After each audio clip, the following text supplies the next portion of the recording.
This way.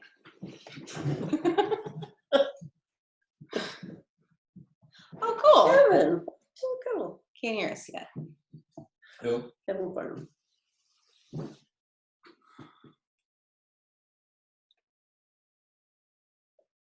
Oh, and Dan and Roberta are here. Can you hear us? Nice. Trish. We have all sorts of people. We got Barb. This is wonderful. All right. We are early. Love it. Okay, can you all hear us? Oh, perfect.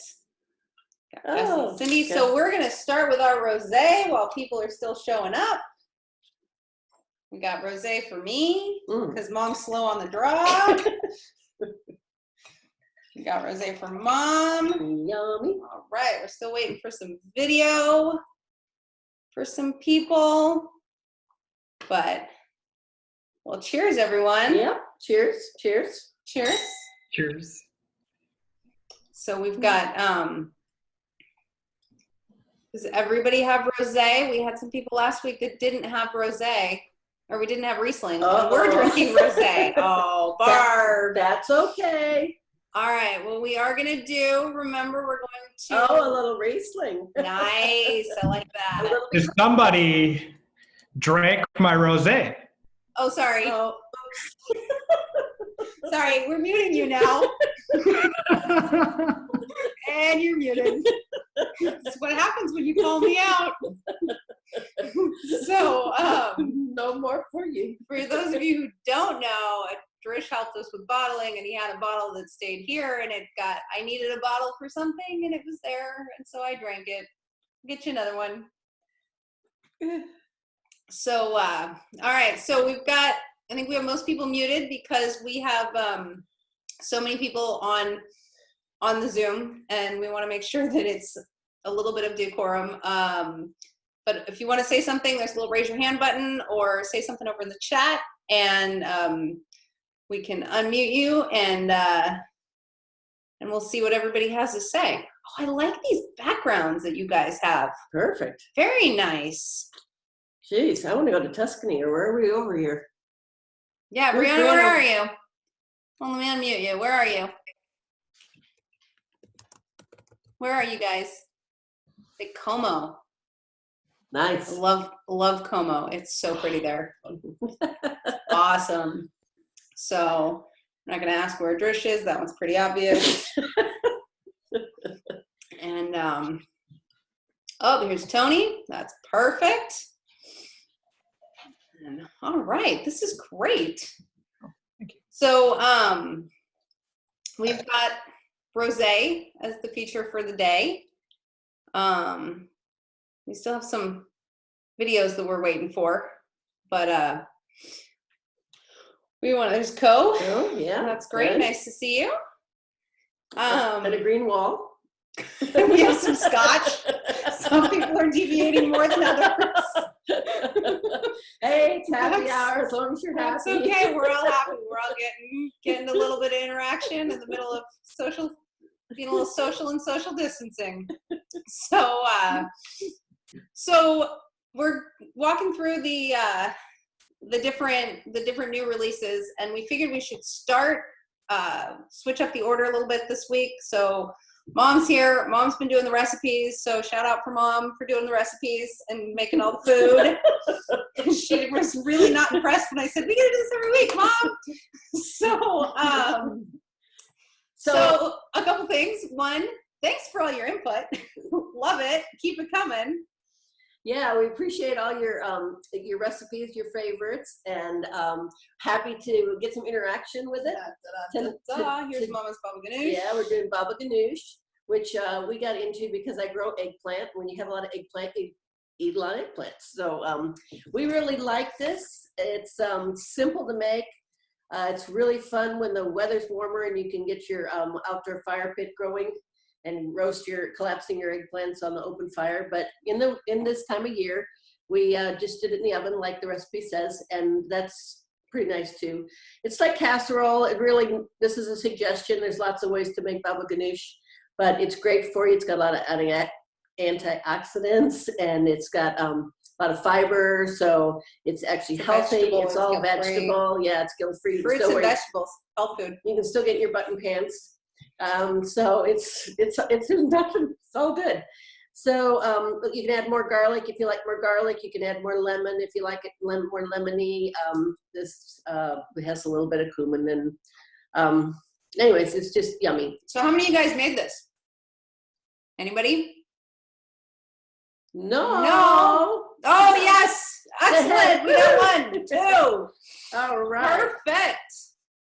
Glad to hear that. And the flatbread's simple. It just takes a few minutes, but obviously you can serve this with kind of vegetables or store crackers or homemade bread or whatever you want. But yeah, the rosé is so flexible. It goes with everything. Just about anything you want. I mean, that was one of our challenges with coming up with things for rosé is a lot of times, well, we were talking about what do we pair with rosé and realized we were eating baba ganoush. So that was kind of a no-brainer.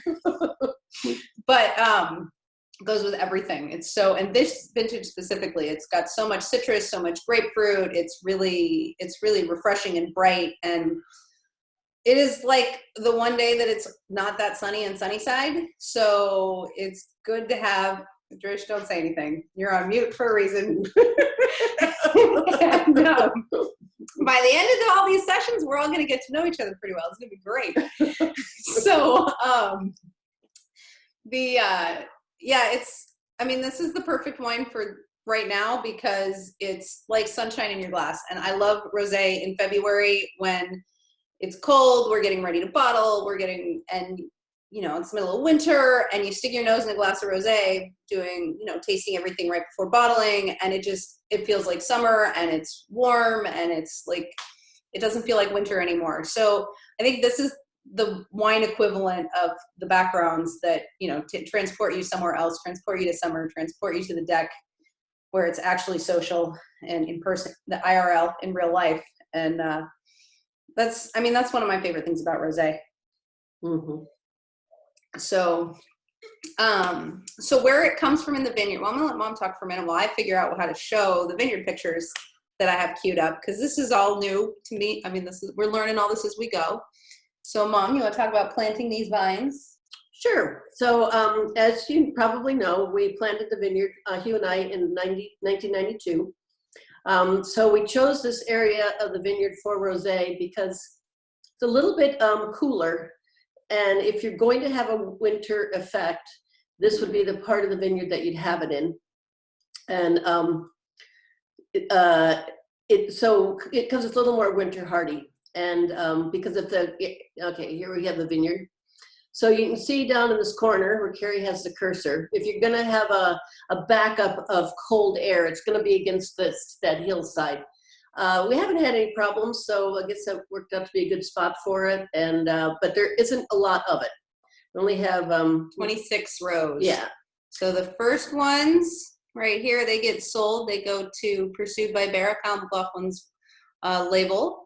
And then the next ones go into the carriage house. And then the next, that takes you up to 20, and there's only 26. So 21 through 26, there's only a couple little rows in there that go into the Cab Franc Rosé.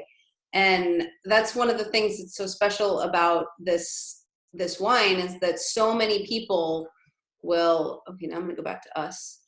So many people make rosé by growing their grapes for red wine, picking their grapes for red wine, starting the fermentation for red wine, and then they bleed off, usually to intensify their red wine.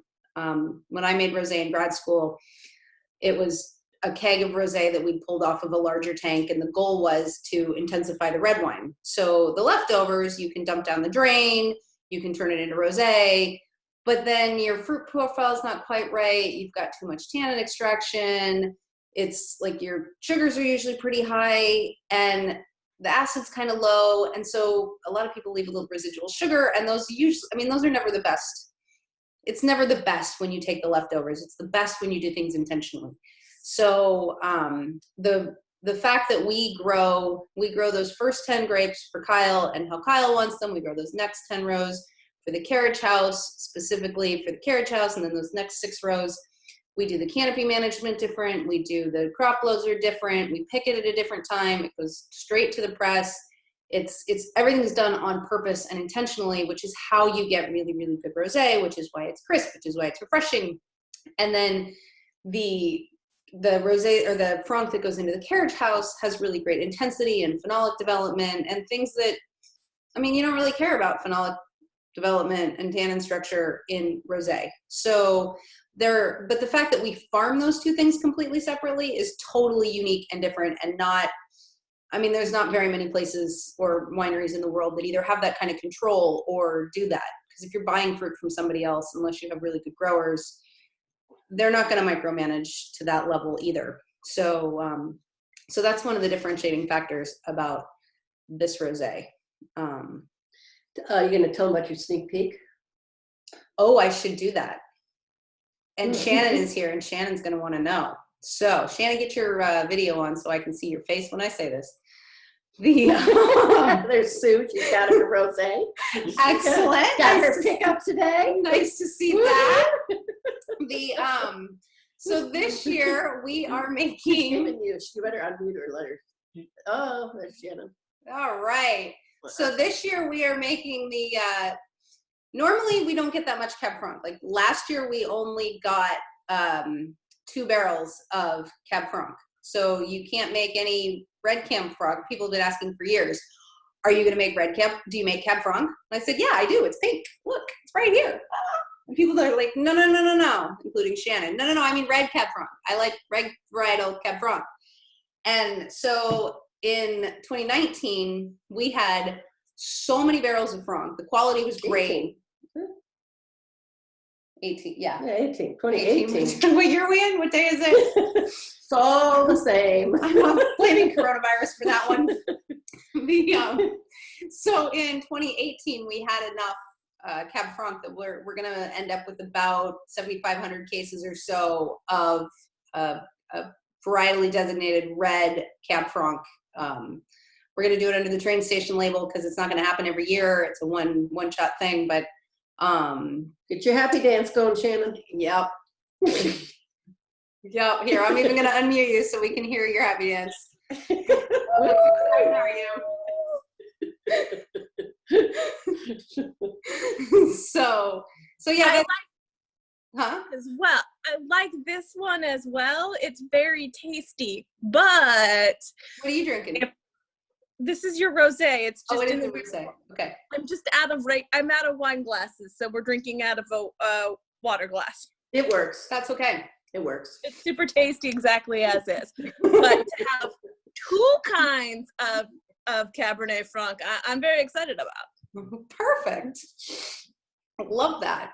So, yeah, it's nice to be able. So the nice thing about the train station label is that it gives us a chance to do these things, because if we did it as a Côte Bonneville wine, we'd have to do it every year. We'd have to design a new label for it, because, I mean, I think you guys all know this, but these are all different. All of the pictures on the labels are different parts of the Côte Bonneville estate and the Côte Bonneville house that were built by my great-great-grandfather. And the fun thing about the rosé is that it's the front porch, because where else do you drink rosé? Where else do you drink rosé? Exactly. The back deck, but you know. or anywhere really. In the kitchen, and apparently in the study, everywhere. Yeah. So yeah. Okay, get Lori up there. She's got something she wants to say. All right, Lori, what do you want to say? Hold on, let me get you. I can't unmute you. Oh. There we go. There we No, go. I was just agreeing with back deck, because wait, where's my thumb? That's where I do my rosé too, is back deck. I feel good about this, that we're like all kind of figuring out how to use Zoom together. Right. 'Cause that's great. Yeah. All right, so I'm going to ask. How's that scotch? I'm going to ask Becky how, if I can figure out how to unmute I'll you, go down below. how your Baba Ganoush came out. There you go. It came out really good. It's nice and lemony. I think I had a little bit bigger lemon, and so it's extra lemony. It's perfect. That's okay. I never measure it. That would be like work. Yeah, exactly. I was just like, I have a lemon. We'll just Yeah. squeeze everything in there. Pretty much. Good. Good. I'm glad to hear that even our not super most adventurous chefs in the room are. No, this recipe is right up my alley. You just like stick something in the oven for half an hour and then leave it alone, and then come back and throw everything in a blender or food processor. Pretty simple. Mhm. Simple. Yeah.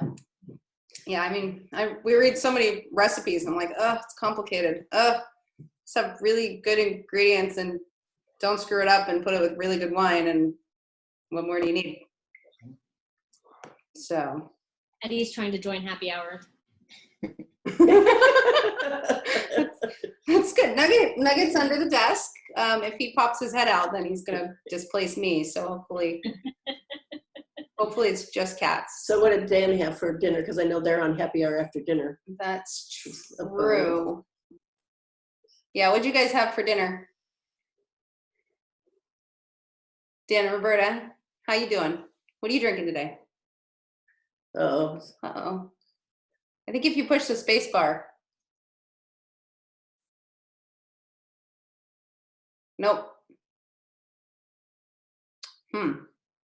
Well, type it over in the text because I know you were drinking. What'd you have last week? Some Coat for dinner after the Riesling? Give us a type. That was perfect.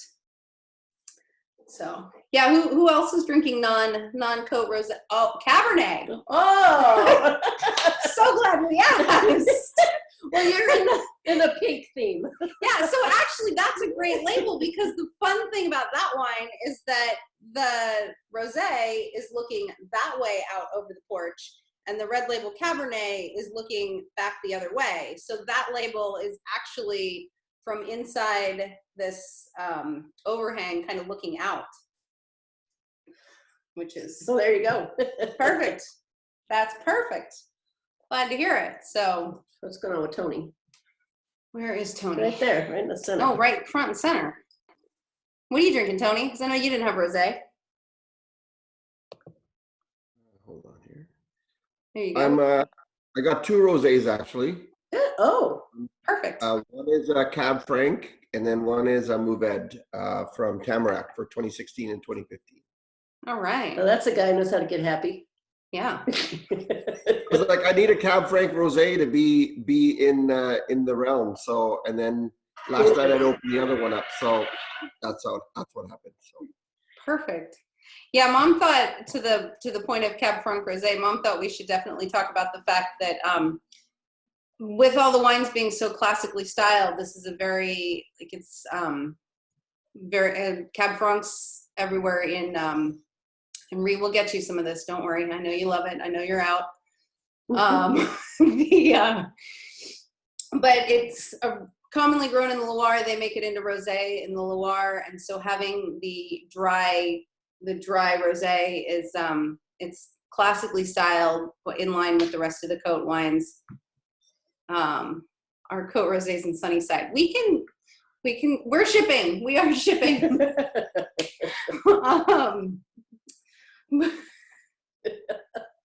I promise. Or we can meet you in the parking lot and hand it out. We do that. So You do And that. confirm that Carrie shipped stuff to me very recently. yes. Yeah. The only person that it's hard to get wine to right now is Tony because the border is closed. Oh, And Tony. So, Tony, you're just gonna have to move to the U.S. Because Or make a very long drive-by to pick it up.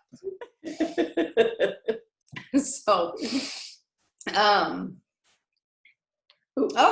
there we go. Oh, Scott finally got on. Scott, how you doing? Nice to see you. Doing great. Yeah, my wife's gonna join me here in a second. We were just busy feeding our faces, so we turned off our video just for a moment. But we are drinking. Perfect. That's okay. It's happy hour. We're eating, we're drinking, we're Right. hanging out, we're having fun.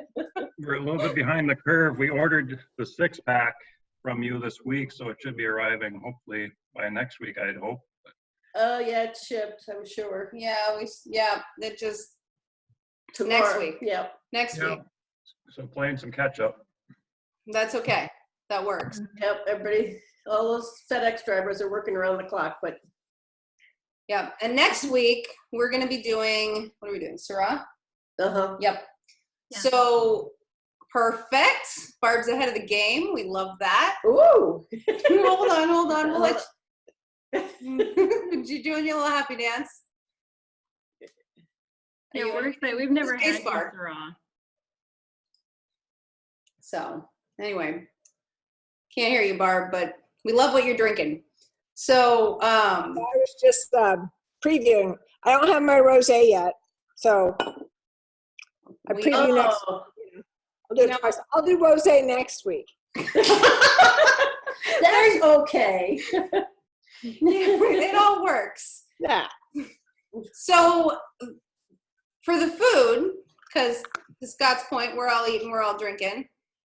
If you guys have thoughts on what we should pair, send them over. It's, we want to hear, we love the input. And if you've got thoughts on anything, fill us in. We want to hear it because this is really fun for us too, because we're in Sunnyside where it's easy to socially distance anyway, but Yeah, it was kind of normal for us. This is like a lot of people in our sphere. I know. It's like a club release event, except we're doing it every week. Yeah. This is pretty awesome. Which we had to cancel this weekend. Oh yeah. Yeah. But So yeah, this is why we're doing all the new releases, which speaking of, we should talk about the vintage of 19 and why this rosé is so crisp and delicious. And I think this is a really great vintage for white wines. And because we had a late spring last year, we had so much great acidity. The season was short. We had good heat, so we got our normal heat accumulation throughout the course of the season, but it was a little bit compressed, which means we got all the fruit flavors that you needed. We got the ripeness that we wanted, but the acidity across the board was just fantastic. So we're going to have incredibly long-lived reds, and the whites are just so fresh and so they're crisp and mouthwatering. They're so crisp and zippy, like that Riesling is so much zingier than some other vintages, and this one, there's Milo. Oh. We have the dogs and the cats. That's perfect. Oh boy. And so it was, because of that freshness and crispness, it was such a brilliant vintage for rosé. And so those of you like Barb who don't have it yet will do not buy any rosé. Oh man, That was a big mistake, but you can remedy it. We're still okay. And Scott wants to know what we normally pair with Syrah, and do we ever pair it with game? All the time. Yes, we eat a lot of wild game, and it's very good. It's also excellent with lamb, which is another one of our favorites. But in fact, we had elk steaks a week ago. I don't know. I think it was. I was socially Really distancing. yummy. I was responsible. Yes, but too bad. It was really good with the Syrah. But I like a lot of, Syrah's so flexible, and our Syrah in particular is, you can, it goes with things that have a little bit more spice. Because it's got that fruit that balances nicely. It's got that bright acidity, but we'll come up with something good for next year. Next week. Tuna's really good too. We just grill a little tuna, just a little bit on the grill. Yummy with Syrah. So we'll come up with something, but send your recommendations. And Drish, if you have lamb recipes, send them over. Well, just send them to Hugh. When we have a specialist of Indian food in our house, it's not me. Yes. I will say I have paired the Syrah with venison. Uh-huh. Very, very good. And I do a Spanish lamb stew. I don't mess with Indian. That it is phenomenal with. Awesome. So what are some of your favorite rosé pairings, Shannon, since it is rosé week? My face.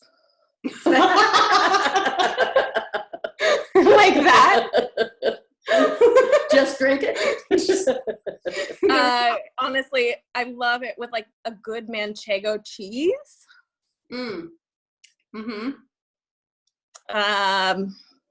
Salads, any sort of salads, any sort of salad with protein. It's also great with light fish, like Hawaiian fish. Here, Mom, you need It's, your face. It's good with pork and it's good with chicken too. You know, a lot of dishes, easy to pair with those things. Salmon is really nice. Yeah.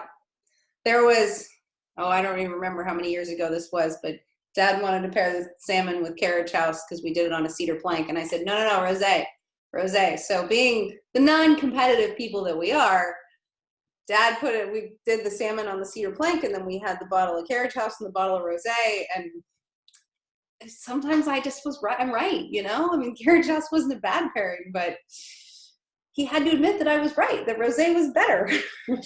So those of you who know my dad know how much fun that was for him to admit that I was right, but it happens. Did he admit that you were right, but not that he was wrong? Of course. And in that case, he definitely was not wrong. The carriage house is correct. Also a good pairing with salmon. I'm just saying it's not like you got him to say, Carrie, you were right and I was wrong. I mean, they're both correct answers. Yours was just more correct. Yes. Okay, so we have a hashtag snoring going on underneath the desk. Yeah, Nugget's special. I think Nugget's been tuning into Pluto Live too much, and he's taken a tip out of the little Schnauzer's book. So if you hear this rumbling in the background, that's Nugs. Yep. It might also be Fozzie. So Micah and Cheryl, how you guys doing over there? What do you think of the new rosé? So we are good. And the whole time you were talking about pairing, I'm thinking, well, I've been known to pair rosé with Syrah. I've been known to pair rosé with beer when I run out of Syrah and rosé. And Shannon, we really want your Spanish lamb stew recipe. It sounds delicious. Yeah. Yummy. Well, we'll have our guest chef Shannon come in with a Spanish lamb soup recipe. Share that in our next wine club newsletter. Yeah. So, no, the really rosé is super simple, but how it compares to last year, because that question came up too. So our wines are so consistent year in and year out because they do come from those same rows in the vineyard. So there's a lot of consistency. There's a lot of this. Mom's not used to Nugget snoring. I am. There's a lot of that ruby red grapefruit every year, but I think this year, in addition to that really nice bright acidity, it's got that white peach and that a little bit of spicy floral. We went around and around, and it reminds me, the floral note reminds me of a rose that I did a sensory panel on roses when I was in grad school, and unfortunately, I never learned the name of all 12 roses that we evaluated and gave them different attributes and things like that, and the diversity of rose is amazing. This is not like your classic rose flavored one note, simple, cheap aromatic, but there was this orange rose that had this really interesting flavor. It's kind of similar to the nasturtiums that I grew as well, because it's got that little bit of spice, that little bit of floral, and I think those are the elements about this vintage that are really kind of unique, is that peachy and is really pronounced, that white peach and that spicy floral are part of what they're part of what make this vintage really exciting. So see what Sue's saying. Sue, what do you think about this year versus previous years? Oh, wait, I lost you. You lost us? No, you didn't. We hear you. Are you there? Okay. Yeah. I'm trying to find the peach in it, but I do get it. I'm not very good at coming up with it myself, but you get it more in the finish in the after, and it really does come out. That's wonderful.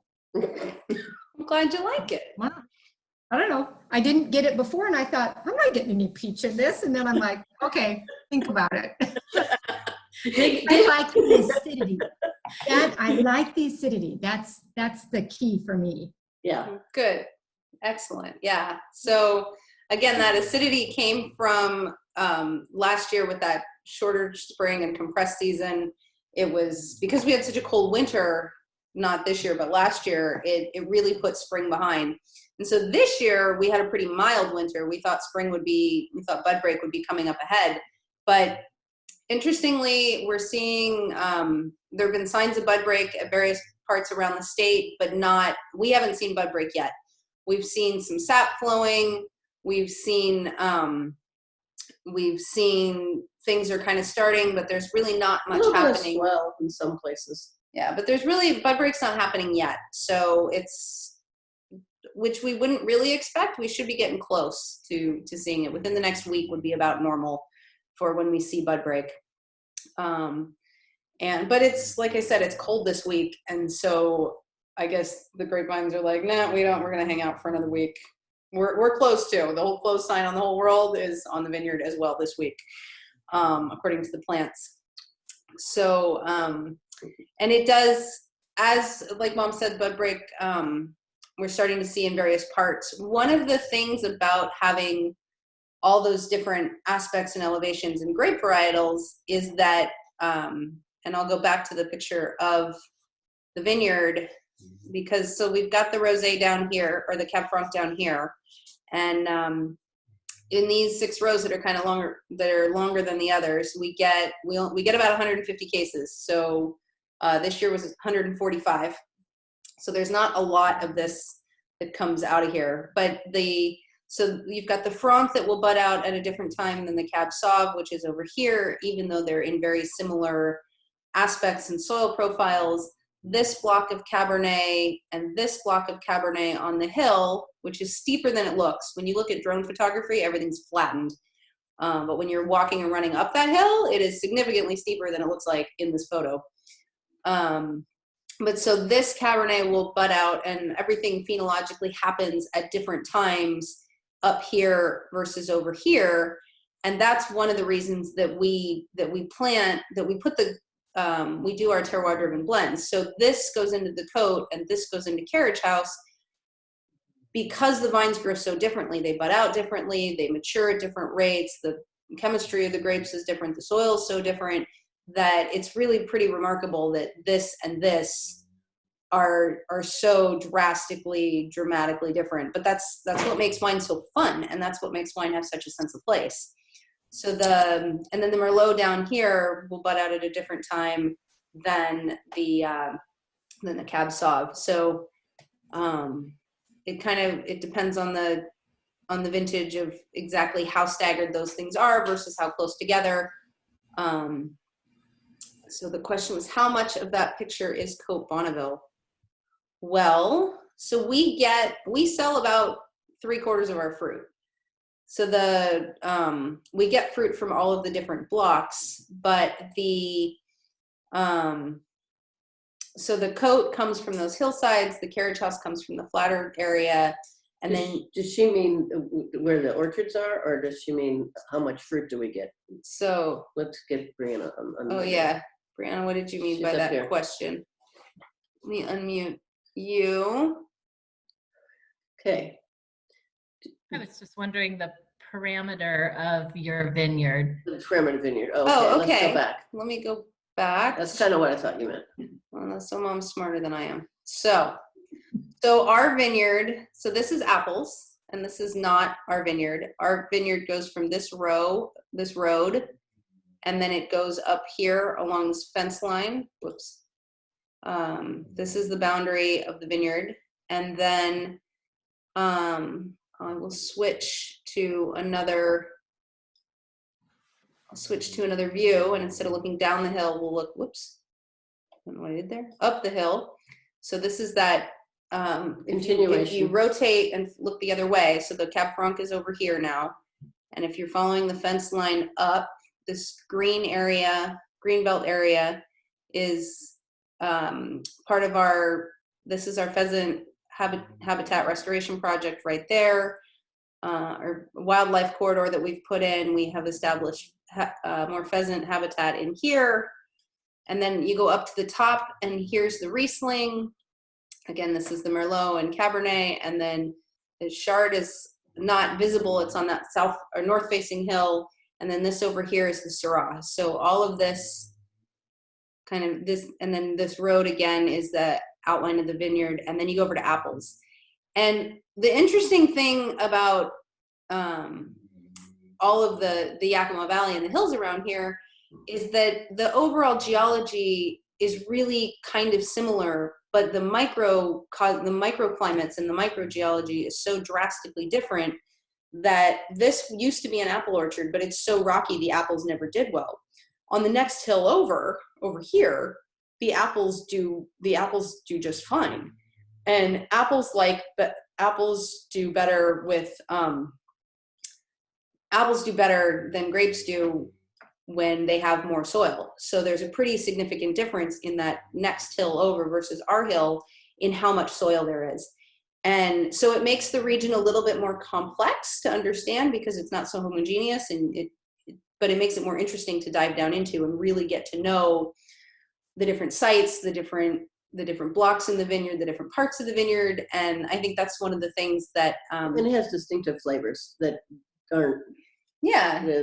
And so it's really fun to taste, for example, our Chardonnay with Co's Chardonnay, which you can look across the valley and see the two blocks, but the flavor profiles, and they're made pretty similarly, but the flavor profiles are different because the vineyards are different, the geology is different. Roskamp has a little bit different clone, but Co, I'm going to unmute you for a sec because we've talked about maybe doing a side-by-side Roskamp, like a Codin, Co-Bonneville, Roskamp de Brule Chardonnay comparison, because they're similar but yet they're different, and it's fun to taste side by side. So if you guys like that idea. The Roskamp tends to ripen probably 2 to 3 days earlier, typically, over the years, and it is. I think it's a little more delicate of a wine, and as such, we only use about 25% new oak, and you use about a third new oak on yours. And so because they have these different characteristics, we make the wine slightly differently. But it's a great contrast. You can literally stand on one vineyard and look over at the other one, but they're about 4.5 miles apart. Yeah, I can actually, from our vineyard, I can show this right here is the Roskamp block. And Co's rows are those end rows of Chardonnay, and our rows are right over here of Chardonnay. So it's really a great indicator of what makes the Yakima Valley such a very cool region to delve down into and learn about, because all those, like I said, all those micro differences are the fun part in wine. And so then we have the question, is there an elevation difference between the right and left side of the different parts of the vineyard? There's a lot of elevation change within the vineyard, and that's part of what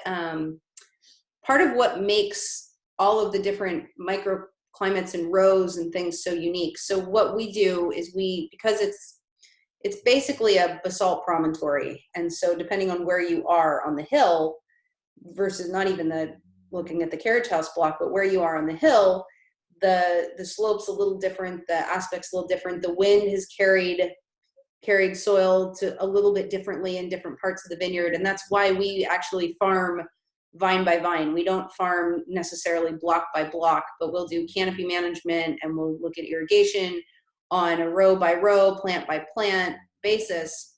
And so actually, to that point, since Dan and Roberta are drinking the cab, the red label cab, the winds come from the west, and they've scoured parts of the hill, and then it's a little more protected over in the east where we have these short rows. So those little short rows have a different flavor profile than the rest of the grapes that come from the hillside. And blending is really pretty simple at Co-Bonneville, because if it comes from the flat, it goes into carriage house. If it comes from the hill, it goes into the coat. But we go through the exercise every year of tasting through all the different lots. And every once in a while, those short rows on the east end, they just really pop. So we did that in 6, we did it in 8, we made it again in 12, and 13. And we haven't made it since then. And when we do that, it's just, we only get about a ton of grapes off of that little section of the vineyard. So it's really, it's like 1 ton that if it doesn't pop, we don't make it. But if it pops, it's really cool. And so, oh, Shannon, that's the other time that, well, we like to tell Dad that he's wrong because, you know, since we can say this, because we were in 06, I'll let Mom tell the story because you were right. Well, the grapes were really special, and when we tasted through them blind in 06, and I said I want to keep these separate, and we don't do that. We don't make Cabernet. We don't do that. I said, well, let's just think about it. And I think Cole, you were thinking like I was thinking in that year, and we kept blindly tasting this group, and they kept always popping. So we got up to bottling that fruit, and it was kind of social distancing in the winery that day because it was like, we're just going to throw this into the coat. And I said, no, we're not. We're going to blend it separately. I mean, it's going to be its own wine, and that was kind of a fight and a tussle and everything else. But you know, I prevailed. Dad lived too. That's impressive. And then it was really nice because. After we released that wine, I had some customers from New York coming up to taste wine, and that was back in the day. We didn't have a tasting room, so they came to the production center, and I got a call from a friend of mine and said, congratulations. I said, what for what? And he goes, we just got 96 points, the highest scoring cab in the state for that wine. I went, yes. So forevermore, Dad was wrong. So I get to make that wine when we deem it's special. Mm-hmm. So if we don't think it's special, it doesn't get made. But yeah, he wasn't wrong, Shannon. He just wasn't right.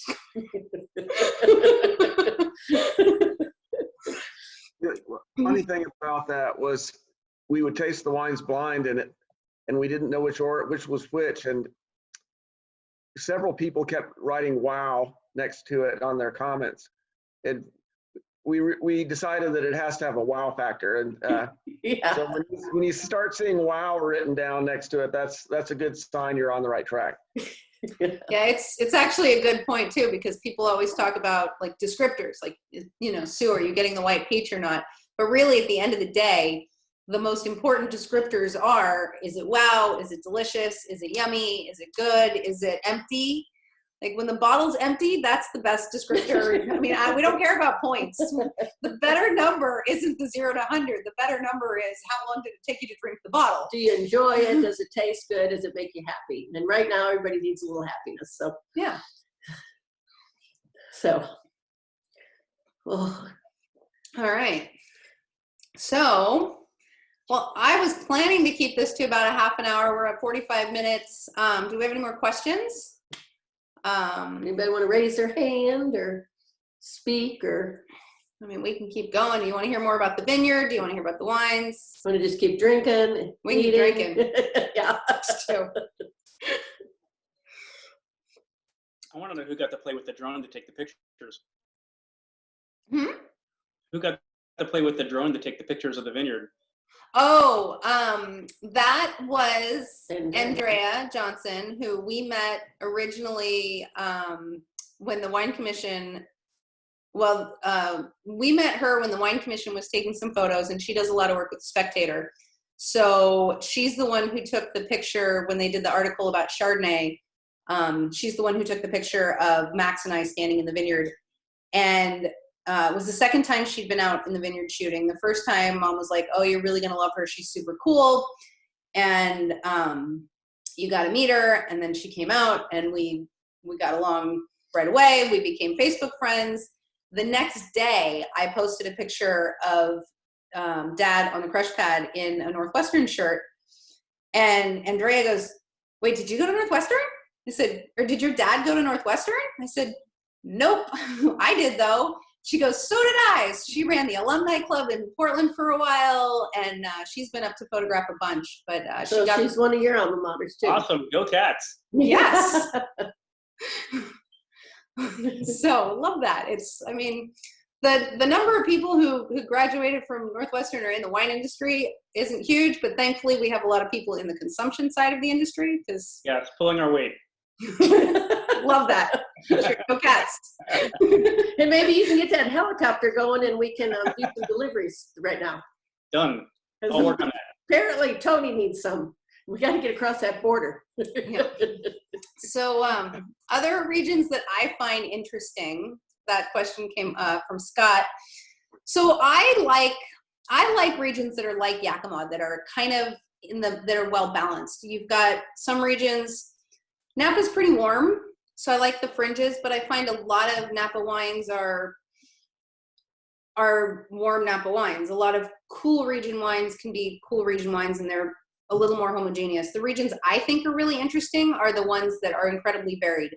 So in Australia, one of my favorite regions was the Clare, actually, which isn't as well known as the Barossa, for example, or the Hunter, but the Clare is like, it meanders and it wanders, and it's similar to Yakima in that you have a lot of variability within a very, very small region, and it makes it much more interesting to taste. And it's much more fun to explore because there's all that nuance and there's all those things. The other, Finger Lakes is a fascinating region. That one blew my mind, quite frankly. I went to the Finger Lakes to talk about Riesling. And Riesling is another one of those, like the Mosel, the region, both the regions and the grape. There's so much variation. There's so much nuance. There's just so much there's so much to consider when you're tasting through that I find it's just fascinating. And then I went to the Finger Lakes, which is the antithesis of the Yakima Valley, because I was on a panel in July and we got more rain that day than we get in an entire year. People were laughing at me because I was the only person in the room in the entire Riesling conference that didn't own a raincoat. And so subsequently the Wine Commission gave me a raincoat because they figured you cannot be from Washington and not own a raincoat. I'm like, no, it's the dry side. It's the dry side. But yeah, I don't know how much rain we got that one day in the Finger Lakes, and yet somehow the wines are good. And there's nothing about the region says the wines should be good, but they are. And so I like to taste places like that that make you think, or that make me think, that make me learn something. I also like wines that have really great, there's varietals that I love, like Riesling. I love Nebbiolo, and having lived in Piedmont for a couple of years, Barbaresco is my enological home away from home. So, I don't know. I like to drink everything. It's fun. The world of wine is so much fun to explore. That's part of the fun part. So, the winemaking. Thought we were going to talk about that at the beginning. Thanks for bringing us back, Mark. And around we go. Around we go. So this, like I said, we grow the grapes specifically. We harvest them. Everything's hand harvested in the vineyard from our all-female vineyard crew, and then it goes directly into the press. So then it gets treated like a white wine. So it gets fermented in the stainless steel tank. It gets fermented with its own yeast. Not on its own, not on a vineyard yeast. So, it's specific. Cultured yeast. Yeah, I do sourdough in my bread, not in my wine. And unfortunately, my yeast aside, it doesn't matter what you inoculate your fermentations with, or whether or not you inoculate your fermentations. If you have cultured yeast and strong yeast strain, if you have strong yeast strains in your winery, that's what's going to finish your fermentation. The yeasts that live in vineyards are not adapted to live in the winery. They won't survive past 1 or 2% alcohol. The yeasts that live in wineries, like Brettanomyces, do not live in vineyards. Because if you think about the conditions, living outside on the skin of a grapeberry is very different than living in an aqueous environment inside wine, or on the side of barrels where there's wine at a pH of 3.5 to 4.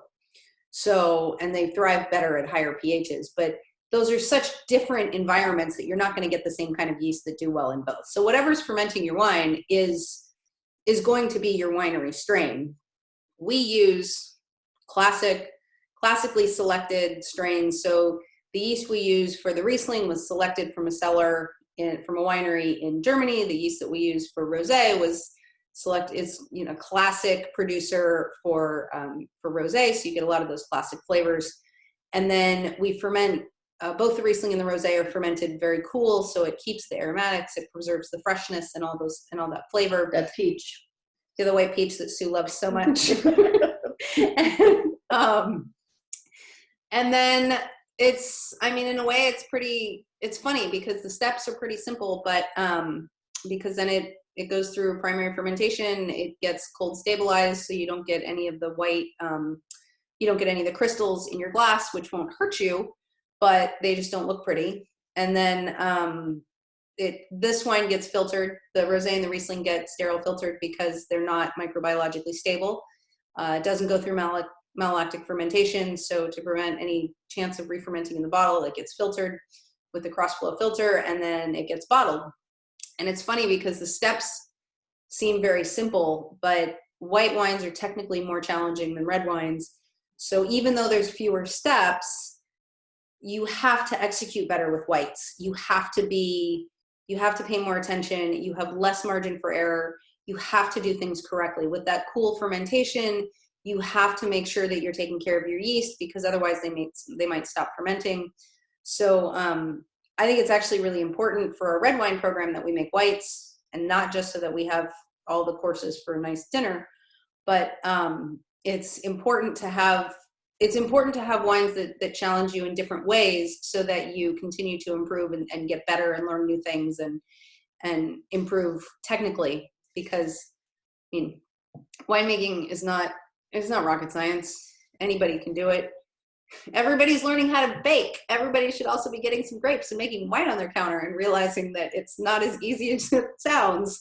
But which I know you can do that if you get grapes and ferment them, because my niece did it when she was 5. So and then she wrote a book about it. And she wrote a book about it. See, one do one, teach one. The old saying. She's gifted. Huh? She's gifted. She's gifted, and she's well trained. I mean, quite frankly, most 5-year-olds haven't had 3 years of experience of being an assistant winemaker before they start to make wine at 5. But she's precocious, gifted, and has excellent teachers. There you go. I like that. So it is it's fun to do. It's technically a challenge. So the yeast naturally. So the question is, Tony's question is about yeast, what we call different types of yeast. So the terminology for cultured yeast are the ones that you order from the companies that maintain the strains. So they've isolated the strains from various cellars and various places. They culture them. They maintain them, and that way, when we only need them once a year, we can they build up the strain and they send it to you, and that's cultured yeast. When people refer to natural winemaking or native yeast, natural winemaking is like the goofiest phrase ever, because that implies that if it's not naturally made, then it's unnaturally made, which I don't even know what that means. But I mean, the biggest difference between the way we make wine and somebody who's technically or calls themselves natural winemaking is whether they use the native yeast, which means indigenous yeast, which are ambient yeast. So I'm restarting my sourdough starter, and so the way that I'm doing that is I have the bread and the water in there. I know Shannon's going to love this because she's loving hearing about sourdough right now. But so you take the bread and the water and you mix it up, and I just let it sit there for days, and yeah,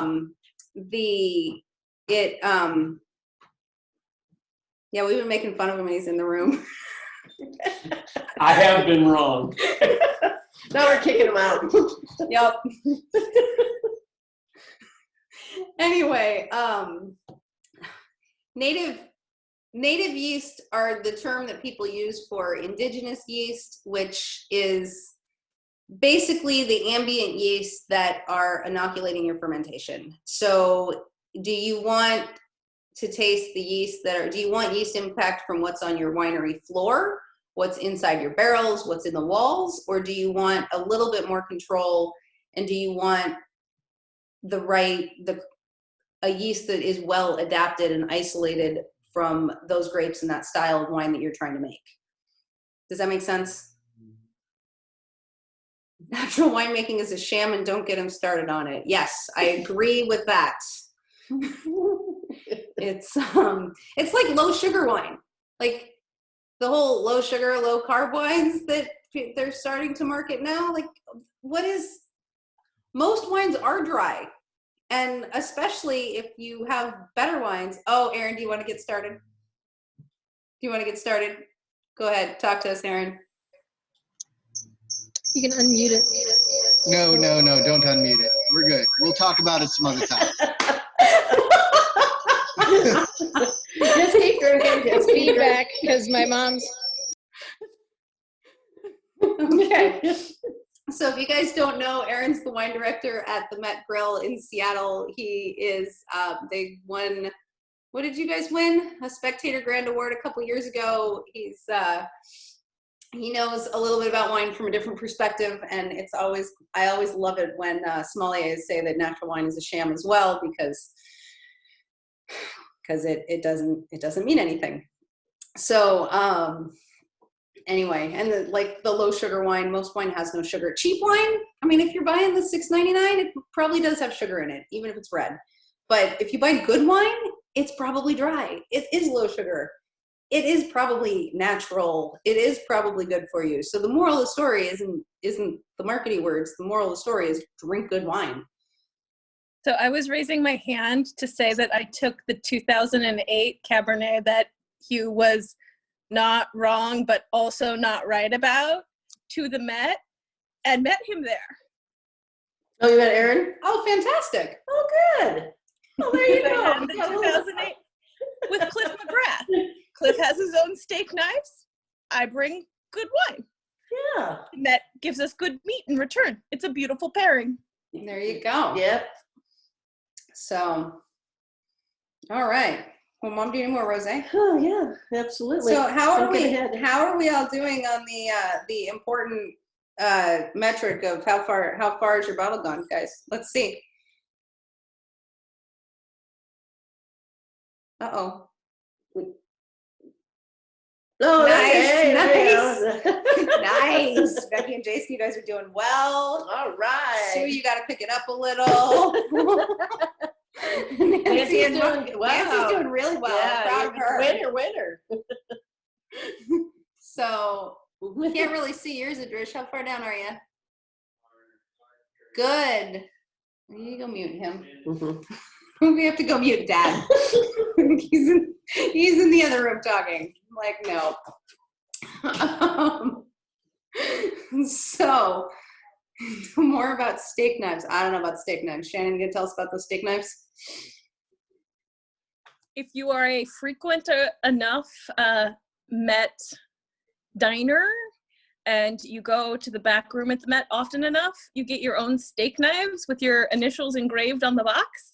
And my friend Stacy's dad, Cliff McGrath, also famous soccer, 5-time national soccer winning coach and soccer scion, has his own set of knives at the Met. My job is to bring wine.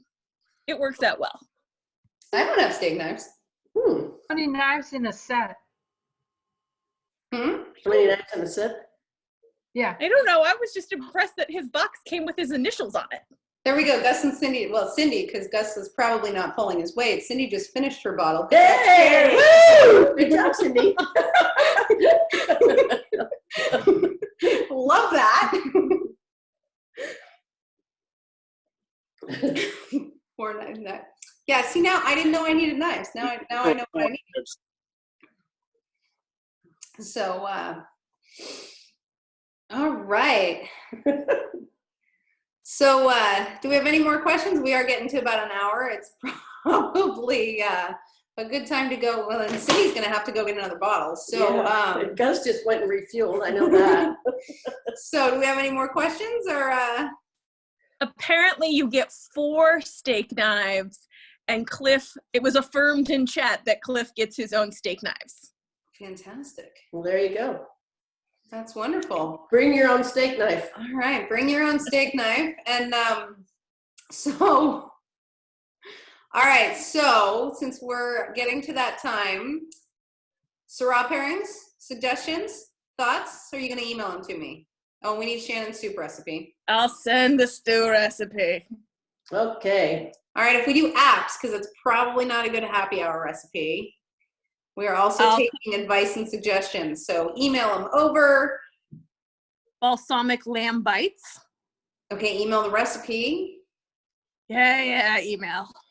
Text me the recipe, take a picture and send me the recipe, however you want to get the recipe over to us. Fair. Lamb bites on the way. Bye. All right. Yes, now you guys can all go open a bottle of Syrah or Carrie Chester Coat or Cabernet and have some steak with dinner. So, so thank you guys for coming.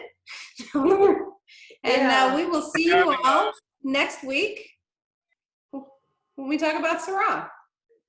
Cheers. So, Carrie and Kathy, I wanted to show you something before we go. It's kind of funny. You know, Steve and I had collected wine for a long time, and we had the wine in a locker in Bellevue, and I didn't really know what I had. So for Christmas, I bought myself a wine refrigerator that's in my garage now, and this is what it looks like. Let me see if I can show it to you. Looks like this. And if you can see the shelf where the bottles are all sideways because I couldn't fit them in, that's the Cote Bonneville.